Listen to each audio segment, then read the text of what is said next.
जशी शेवटी तशी. कोणता वैर येतो? मी कोण येतो? कोण केलं रे? मी आला वर.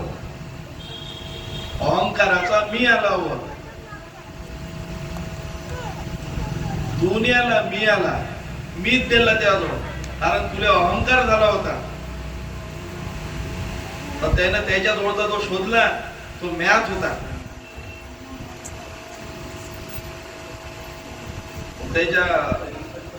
त्याची भक्ती कोणी कोणी जे करायला जातात, मग कोण काही प्रकार पडले त्याच्यावर. आता ते त्याच्या मग तिथून पुढे जे पिढी जे चालली त्याच्यावाली दक्षिणा त्या राजाची, तर ती पिढी मग पुढं कशी चालली, बस हे पिढी आहे द्यायची. आता त्या पिढीत जे असेल ते सरकार. म्हणजे ज्ञान महत्वाचं आहे, शास्त्र महत्वाचं नाही. शास्त्र हे आपल्याला जीवन कसं जगलं पाहिजे हे सांगतात. कसं खाल्लं पाहिजे, कसं राहिलं पाहिजे, कपडे कसे घातले पाहिजे, बोललो कसं पाहिजे, काय शिकलो पाहिजे.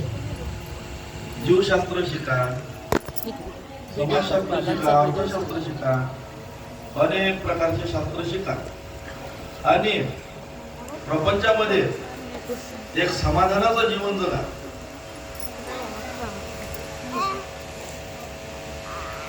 एवढ्यापुरतं तुम्हाला कमाई असली पाहिजे.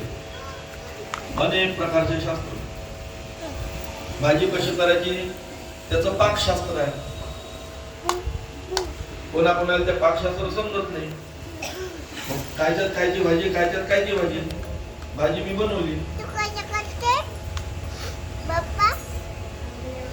त्या कारल्याचं त्या टोमॅटोचं पटत नाही. हा आहे पळून, तो आहे आंबट.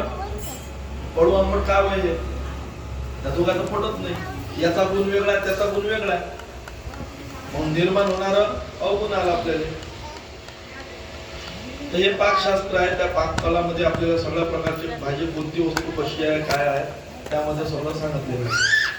अनेक प्रकारचे असे शास्त्र आहे. हे शास्त्र कशासाठी सांगितले आपल्याला? जीवन जगण्यासाठी, समाधानाचं, विचाराचं जीवन जगण्यासाठी. मग याचा उपयोग आपण आपल्या शक्तीनुसार करतो. जिथं जेवढी गरज पडेल तेवढंच आपण करतो. जेवढं तिखट लागेल तेवढंच तिखट टाकतो, जेवढं मीठ टाकेल तेवढंच मीठ टाकतो. म्हणजे या जीवनामध्ये आपण अशा प्रकारचं संतुलित जीवन जगण्याचा प्रयत्न करतो.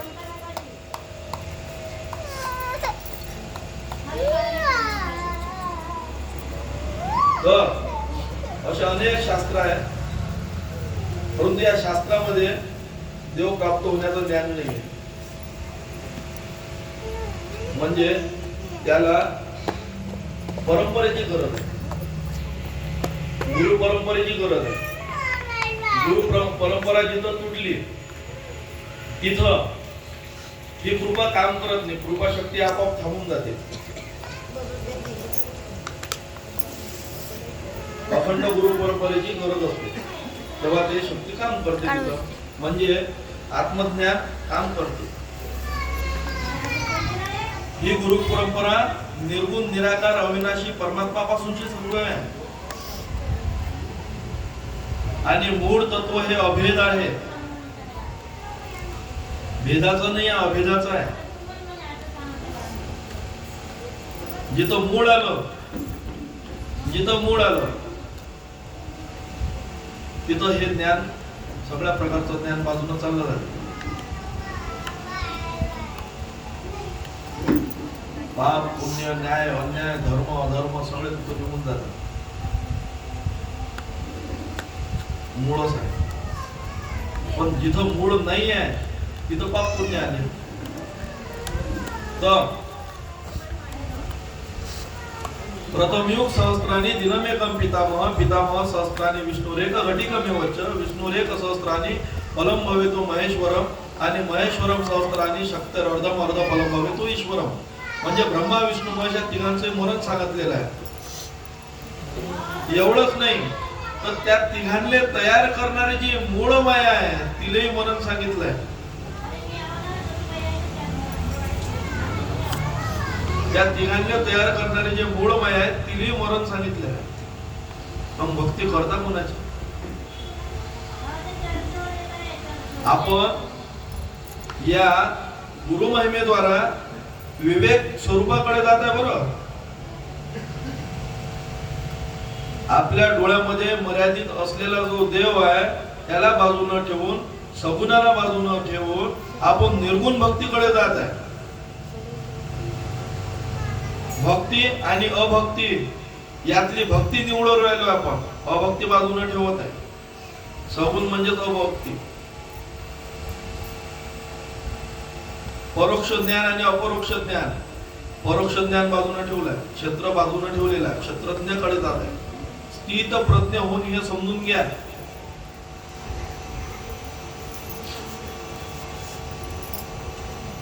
तर भगवंत रुष्ट झाला असता गुरुच रक्षण करू शकतो, पण गुरु रुष्ट झाला असता कोणीही रक्षण करू शकणार नाही.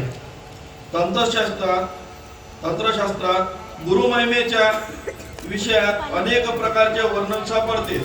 ते असे: गुरुच अद्वितीय ब्रह्म, सर्वार्थ साधक, श्रेष्ठत्व होय. सर्व जगत गुरुमयच आहे. गुरु हा द्वाक्षरी शब्द ज्याच्या जीवाग्रावर राहतो त्याला कसला मोह, व वेद पाठाची तरी त्याला काय आवश्यकता आहे? गुरुची मूर्तीच ध्यानाचे मूळ, गुरुचे चरणच पूजेचे मूळ, गुरु वाक्यच मंत्राचे मूळ, व गुरुकृपा ही सर्व सिद्धीचे मूळ. ध्यान मूलम गुरुमूर्ती पूजा